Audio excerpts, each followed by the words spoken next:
This week's Parshas Mishpatim, it's special for many reasons, but probably most importantly, my Bar Mitzvah Parsha. Because Rabbi Amar's son just got a Bar Mitzvah, he's having Bar Mitzvah also this week, Mishpatim and Shkolim. That was me, also Mishpatim and Shkolim. We have the same Hebrew birthday this past Monday, Chaf Dalet Shvat.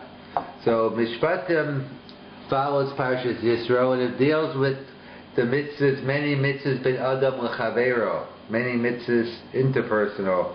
Like as we explained, the two tablets, the first 5 deal with mitzvahs between man and God, and the second 5 ben Adam l'chavero. So Mishpatim basically deals with many ben Adam l'chavero. In fact, it deals with Eved Ivri, the first halacha, and maybe we'll go back into that. So we'll discuss a little bit tonight about the mitzvah of tochacha, the mitzvah, or if there is one, of hochiach tochiach es amisecha. There's a mitzvah in the Torah of rebuking someone when you see someone's doing something wrong. We have a concept, Kol Yisrael Arevim Zelazeh. All Jews are responsible for one another, in contrast to secular society where how dare you get involved in my business, or don't, everyone's on their own. But in Judaism, you're obligated, in fact, in a positive way as well. Every Friday night, let's say I made Kiddush, but my mitzvah of Kiddush isn't complete until everyone in Hamilton has heard Kiddush. In other words, I can make Kiddush 25 times Friday night, even though if you didn't fulfill your mitzvah of Kiddush, that means I'm lacking in Kiddush. Or Rosh Hashanah Shofar, the same concept. You can have one Baal Tekei, even with all the brachas, he goes ahead and he makes it. So we see the concept of all Jews are responsible for one another in the positive sense of helping them fulfill positive mitzvahs. And similarly, if you see someone doing something wrong, what exactly is the obligation, if any, to say anything? So there seems to be an apparent contradiction in 2 Gemaras. There's a Gemara in Yevamos enough, Samech Heyam Beis. The Gemara says, just like there's a mitzvah, the mitzvah of Tochacha, the mitzvah of Rebuke, there's a mitzvah to tell someone what to do or what not to do when they're going to listen to you. Of course, you never know 100% if someone's going to listen or not, but you have to go with the feel. Statistically, what kind of response he's giving you. So the Gemara says, just like there's a mitzvah to give someone rebuke when they're going to listen to you, so too there's a mitzvah to keep your mouth shut when that person won't listen to you. And if the person's not listening to you, don't start telling them what to do. If they don't care what you have to say, they're anti, you're just making things worse. So from the Gemara in Yevamos, it says there is a time that if someone's not willing to, if you don't think someone is willing and able to take the rebuke, then don't say anything.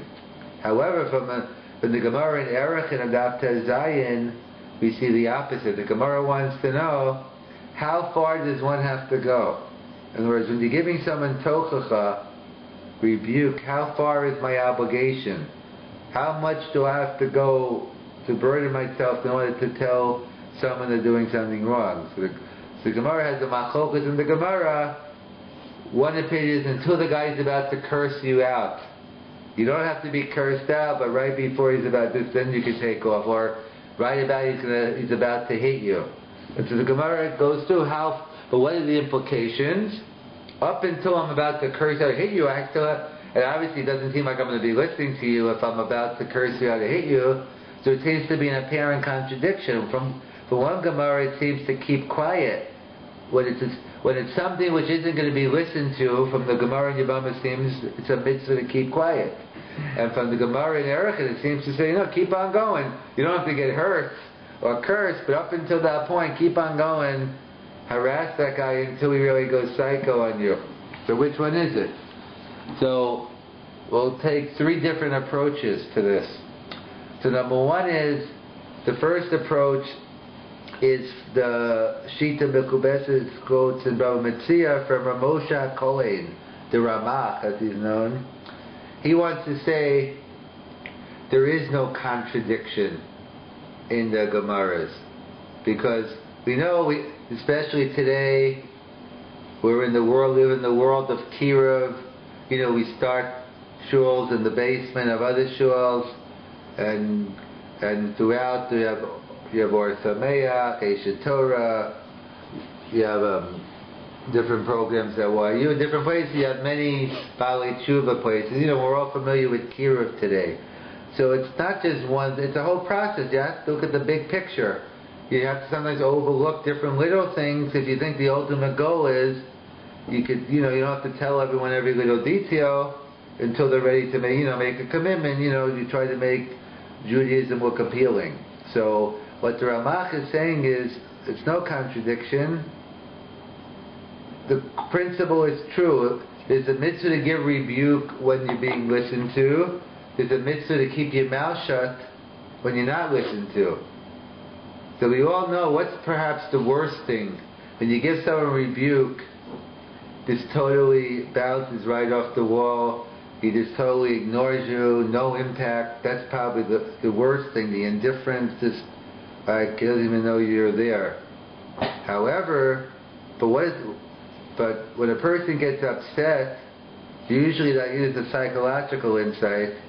Usually that means you hit a chord.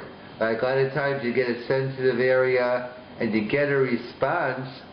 So a response is, obviously it's not the ideal response. The response you want is, you're right, I should change and let me do it. But, that's the end goal. But sometimes you hit a chord, you say something, a lot of times, and not even rebuke, a lot of times you say something to someone, they just go crazy, or you never know what's the thing that's just going to set someone off. So too, that's what the Gemara is saying is, this is a case where you are being Nishma. You are being listened. The fact that you're getting a reaction, you see the guy starting to, I don't mean because you're nagging him and this and he's getting angry for something else, but what he's getting angry about what you're saying, that's Davah Nishma. It's not the ideal response, but at least you're getting something out of him. But you don't have to get an old-fashioned whooping, you don't have to get cursed. So then you see the chord, then you use common sense, know when to stop. There's no contradiction. The Gemara and Yavama stands. There's a mitzvah to give rebuke when a person listens, and there's a mitzvah not to give rebuke when he doesn't. And this is a case of where he is listening, not the ideal listening, but that's how the Ramach says. There's no contradiction. Both Gemaras are talking. This Gemara is talking about where it is Nishma, and therefore you are hitting a chord, and therefore you continue going. That's one approach. However, others give a totally different approach. That let's assume that they're not being listened to. So we know there's a concept. The Gemara tells us in Be'ah, there's a concept of Tosefes Yom Kippurim. There's a concept that the pasuk says that when the pasuk begins, it seems that it begins in 9th Erev, and we know Yom Kippur is the 10th. The Gemara learns out there's a mitzvah min Torah of adding to Yom Kippur. That's why the concept we do Tosefes Yom Kippur, and when we do the Tefillah Zaka, we try to get that in before. We say Hareini Makabel Kedushas Yom Kippurim. If we get there in time. But you were with me, and you were here Yom Kippur. You were in the shul. I don't remember. So either way, Last year I was here. But you were at Tzedek, or you were in Adas? I was in Adas. Right, okay. Right, the Simchas Torah was your first appearance. Yeah. Right. So there's a mitzvah of adding to Yom Kippur. Just like there's a mitzvah every Shabbos. Tosefes Shabbos, we bring in Shabbos early. We assume that's also Daraisa. That's a Machokas, we have passed in Daraisa. But Tosefes Yom Kippur is explicit. However, the Gemara even takes Tosefes so strongly that perhaps you're even Chayev Kares if you eat during this time period. The Gemara says no. The Etzem Hayom Hazeh, only on that day, but you're not Chayev Kares during Tosefes.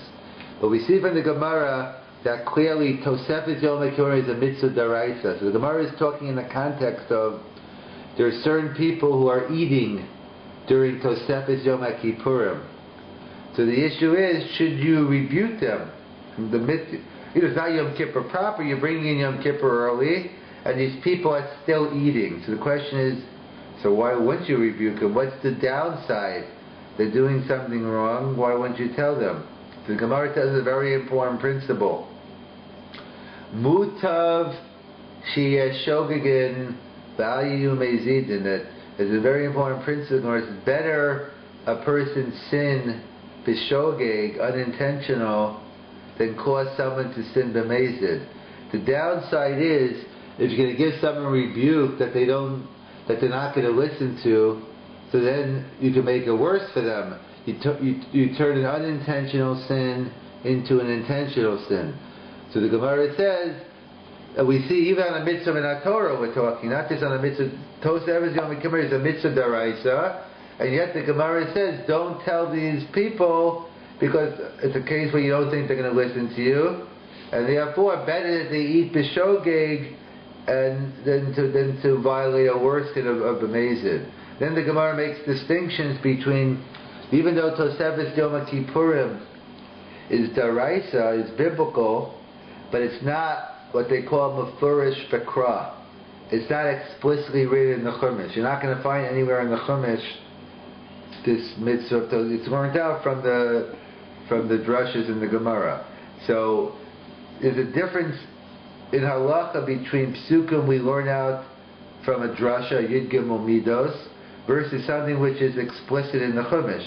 That something which is mefurish b'kra, you get an onish on, you get a punishment, but if it's not that you don't get, but then there are differences. And also in general, a halacha Moshe Sinai, something learned out, a daraisa, something learned out from Moshe or Sinai, that there's no onish on. So the differences between things which are explicit, and even that's why there's a concept of an asmachta.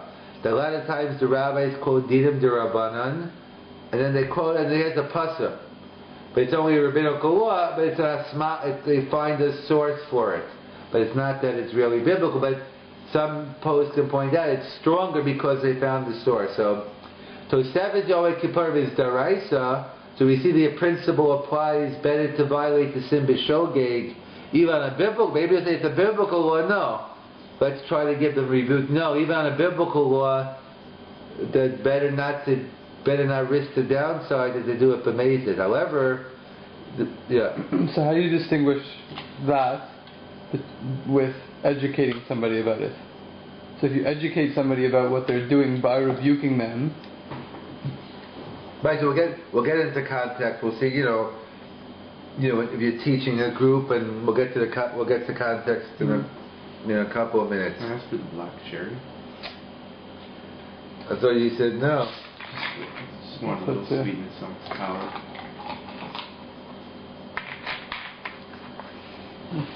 Smug.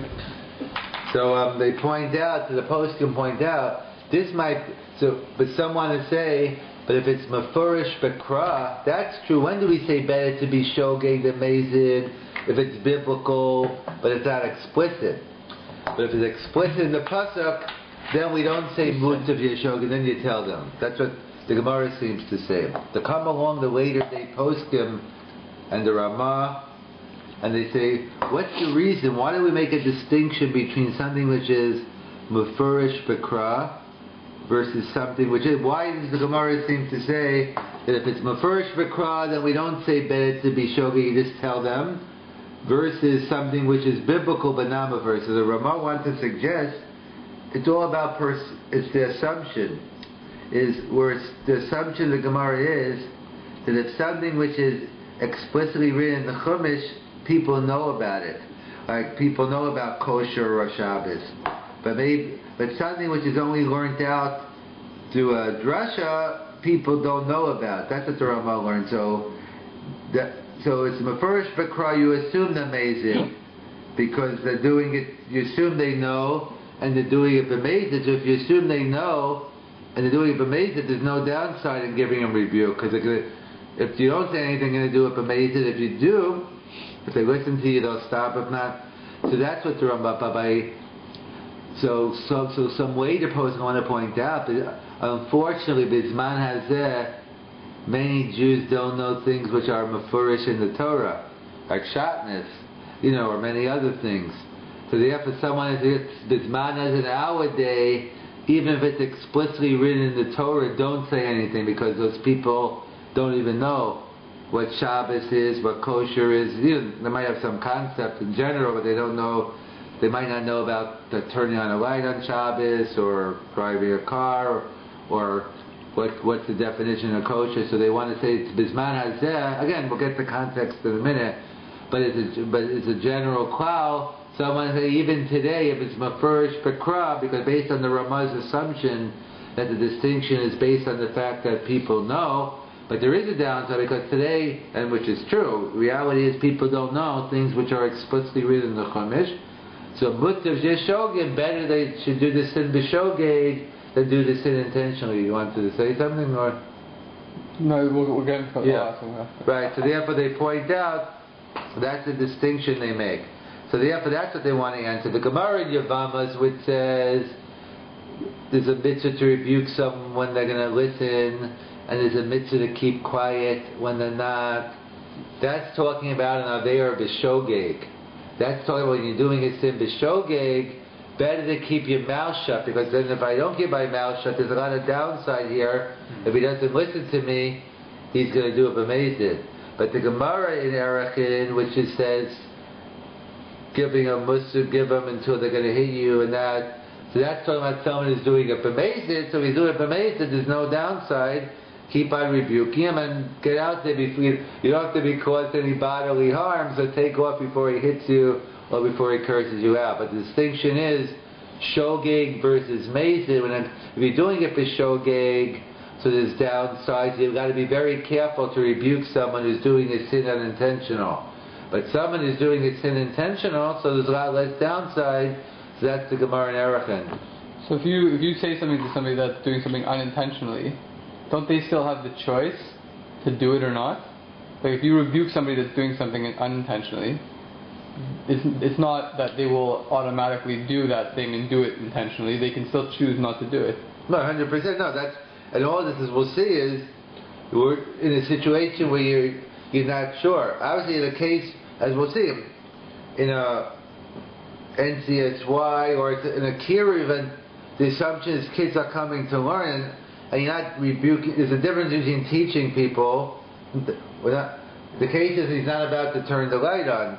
Obviously, there's a point of education. You have to teach them one of the prohibitions, how to keep Shabbos, and then of course you tell them all that.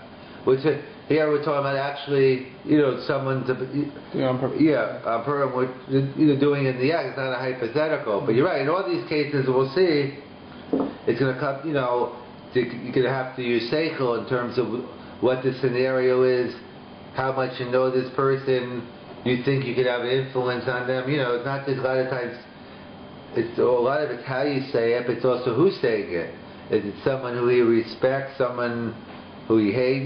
Then you might cause. So all these things we'll take into account. But that's the second approach is shogeg versus mezid. So it seems to be from the Gemara in Erechin that even if a person's doing a sin b'mezid and he's not going to listen to you, there still is a mitzvah to rebuke him. So that's the question I want to raise right now. Is that true? If is there a concept that if someone's doing a sin intentional and he's not going to listen, does that mean you shouldn't give him rebuke? It's a question. Do you or don't you? In other words, from the point of this approach, it seems to apply that to be doing it, but mezid to rebuke him anyway. So is that true? That's a major discussion among the commentators on whether there's a mitzvah. Someone's doing a sin b'mezid, and he's not going to listen. No statistically, you never know anything for sure. But whatever knowing means, he's not going to listen to you. Do you give him rebuke? So that's the Yereim's opinion is the mitzvah of tochacha is even on mezid. Even if there's going to be no impact whatsoever, lay on, keep the rebuke going. And Tosfos in Baba Kama Daf Samach says no. The mitzvah of tocha only doesn't make a difference if you're doing it shogeg b'mezid. If there's not going to be any listening going on, any benefit, then there is no mitzvah of tocha. So there seems to be a machlokas, the Yereim and Tosfos, on whether is there a point of giving tocha even in a case where there's no benefits? What's the issue? What's in the kudus hamachokis? So first, simply, it seems to be, as always, like let's say when you make a macha, a protest. So I always remember growing up, we had rallies in New York for the stories with Soviet Jewry, etc. Again, there was a discussion among the Rabbanim, what do rallies really work? Some Rabbi Tights and Elizabeth always felt the rallies were negative because it's easy for you to rally in New York. The people in the Russian Jews in Russia are going to suffer now. They're going to take it out on them.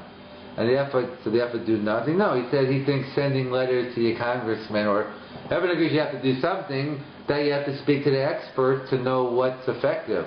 That's putting that aside. Assuming rallies,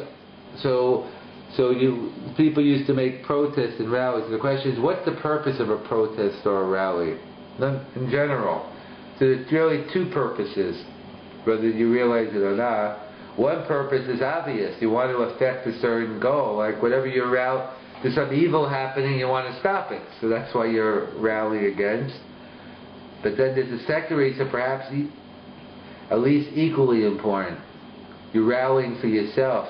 That if you see an evil, you see an avla being done, you can't just sit by idly and do nothing.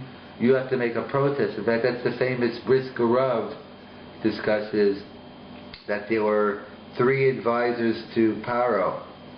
There was Yisro, Bilam, and Eov. Yisro, Moshe's father-in-law. So to the Gemara, and so it says each one was rewarded and punished Mida Keneged Mida. They were either punished or rewarded according to the deed. So Yisro, he gave up a prominent position. He ran off. He says, I can't be involved in this. He gave up a prominent position in Egypt. Later on, his kids became descendants on the base, and they got major positions. Bilam, who said, kill the Jews, the Torah tells us he himself was killed by the sword.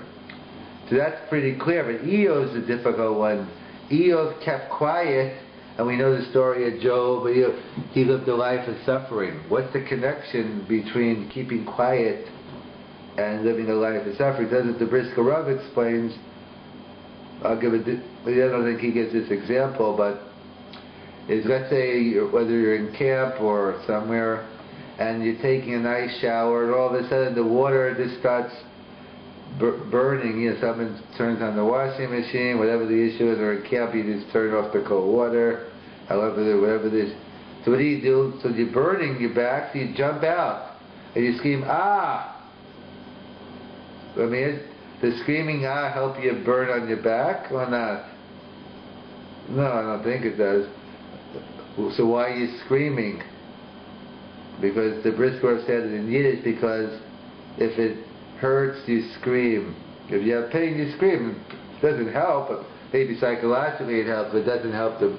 So too, if you see the Jewish people suffering, and just to sit there and not say, even if it's not going to be effective, but you can't sit by while other people are suffering, that's the Mida Keneged Mida. So either way, so they point out that that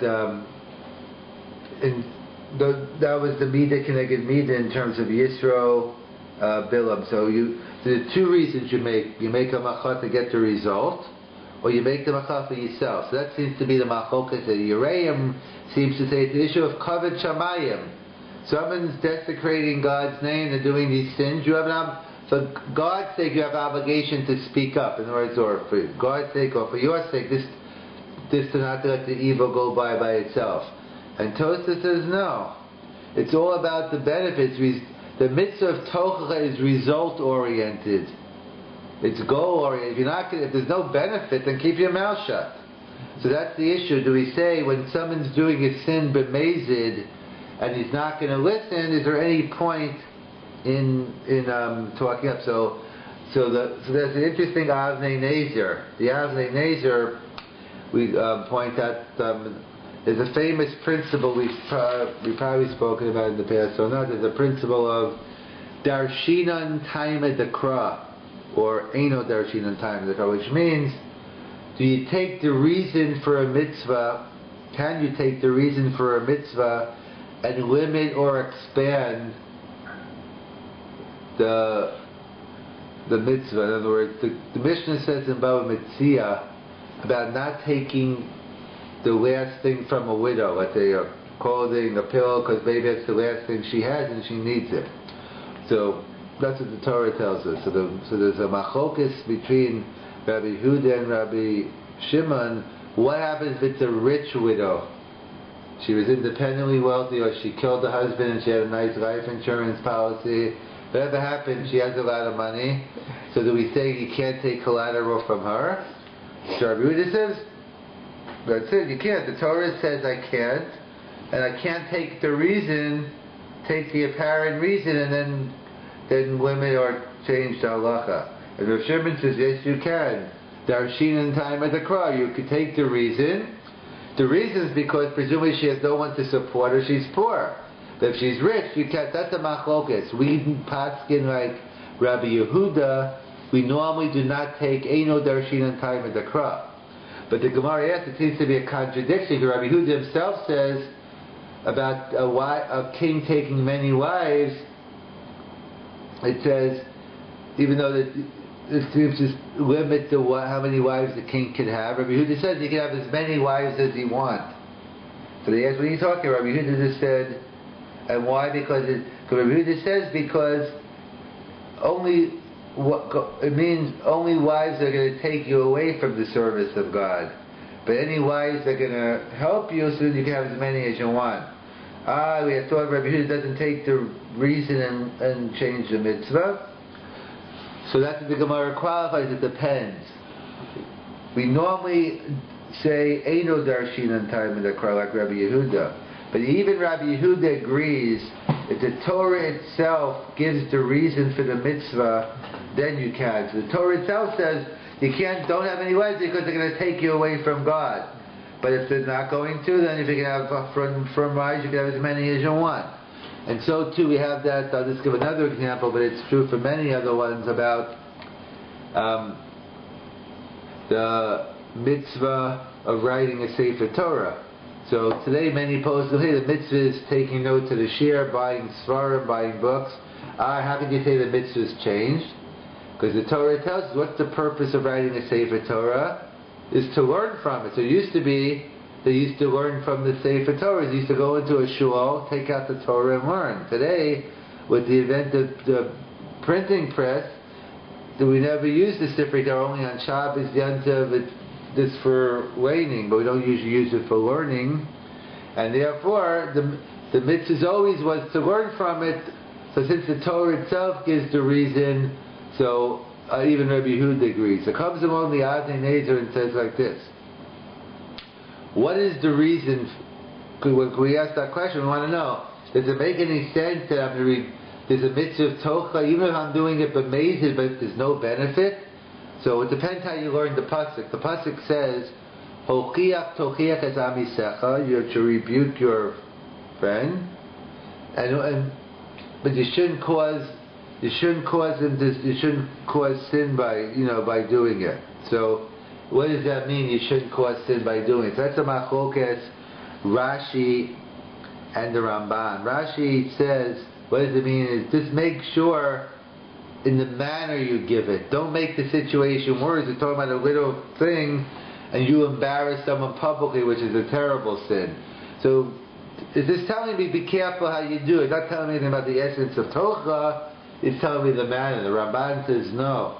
The pasuk is telling me the essence of tochacha.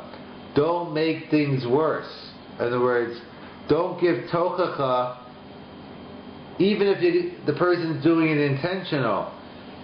But if he's not going to listen to you, what's the point of telling him? And that's explaining, don't lead the person to it. Don't make things worse. If there's no benefit, so that's how he learns it. So Darshin and time and the crux is the pasuk. According to Rashi, that's not what the pasuk's telling. According to the Ramban, the Torah itself is giving the reason. The reason for tocha is to get some benefit and the result. So therefore, that's what Tosafos right, that if someone's doing a sin b'meis and he's not going to listen, then what's the point? Keep your mouth shut.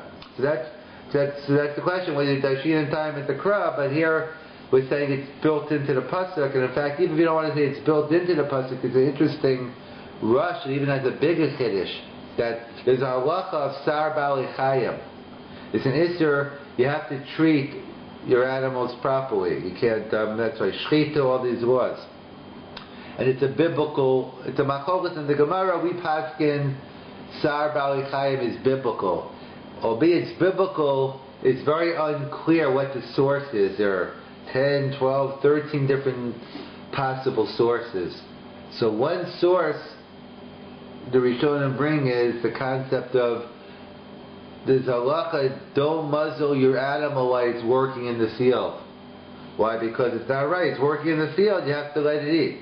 That's the source of Sar Bali Chayim, that we see that the Torah tells us I can't muzzle the animal while it's working, because it's not fair. It's working with the food, and you're torturing it. You can't eat.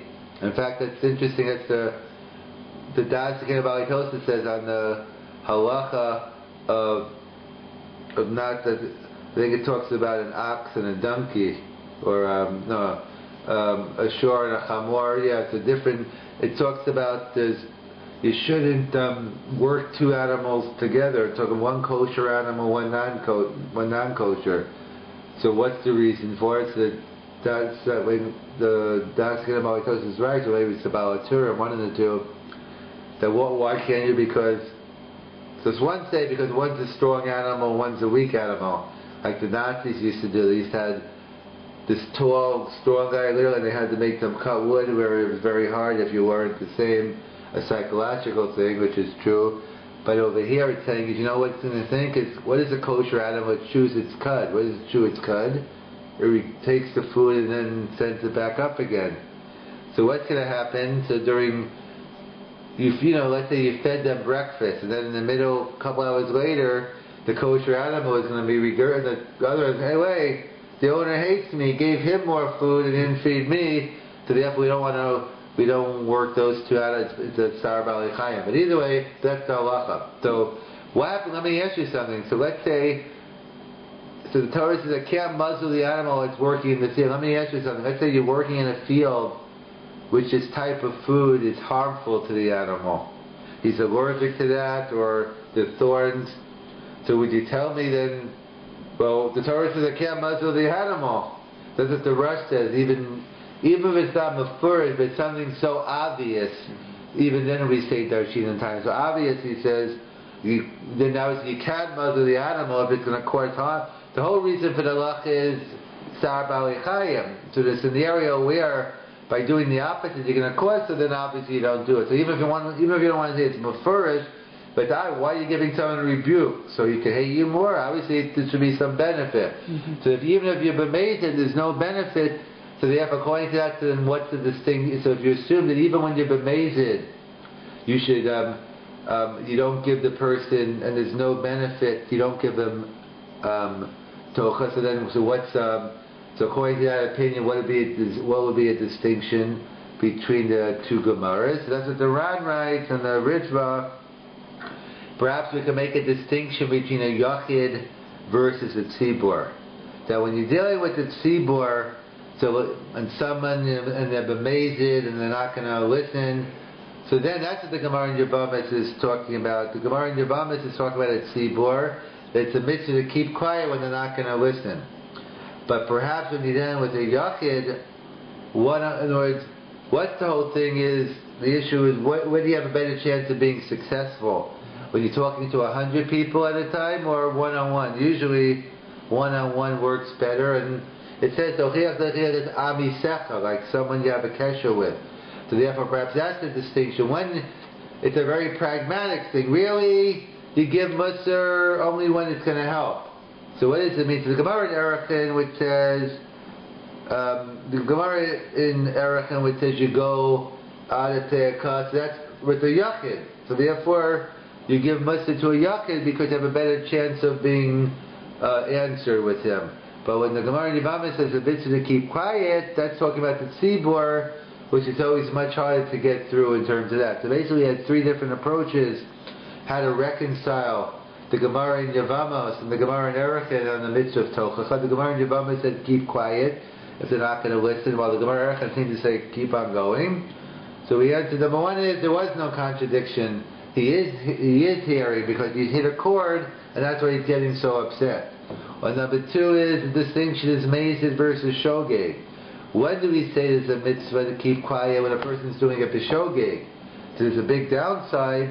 We don't want to make it worse and make him do it B'Mezid, so then you keep quiet. But the Gemara in Erech is talking about someone who does it B'Mezid, so then you could give it, because what's the difference anyways? Is that so simple?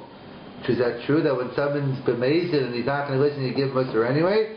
That's the Machlokas Rishonim. We pointed out based on the Avnei Neser that no, with the Ramban, that the whole purpose of Tocha is only if there's going to be a benefit. So if there's no benefit, that's I tied in also to that's the you could discuss in terms of the plague. By some say the last couple of plagues already God hardened his heart, and he wasn't going to listen. So that's the whole discussion. What was the point of doing? What was the point of giving him the rebuke if you know he wasn't going to listen or not? But that's a distinction is made to the shogeg. And even if you assume that by Mezid it's all result oriented, so therefore there's no point. So perhaps then you can make a distinction between a yachid and a tzibor. A tzibor, no, because it's unlikely going to get through. But a yachid is a better chance. So maybe in a yachid, in that scenario, you might be able to get through, so maybe there's some Indian of Torah. In all these cases, it's all about context. Is it a kiruv? You think you have it, you think you'll be able to be helpful, who you are, obviously a parent to a child, a Rebbe to a Talmud, depending on your different relationship. Obviously, the more assets you have, the more with that person, the more the person likes you, or he feels you. It's all about also, he thinks that you're doing it, because you care about him, not because, you want to, you want to claim it's covered shamayim and really you hate the guy's guts and you just it's another excuse just to go crazy on him. But obviously, how it's going to be received by the person, obviously, is what your relationship is. So therefore, like all these type of questions of Ben Chavero, we have the general principles, but we have to know, how to apply them.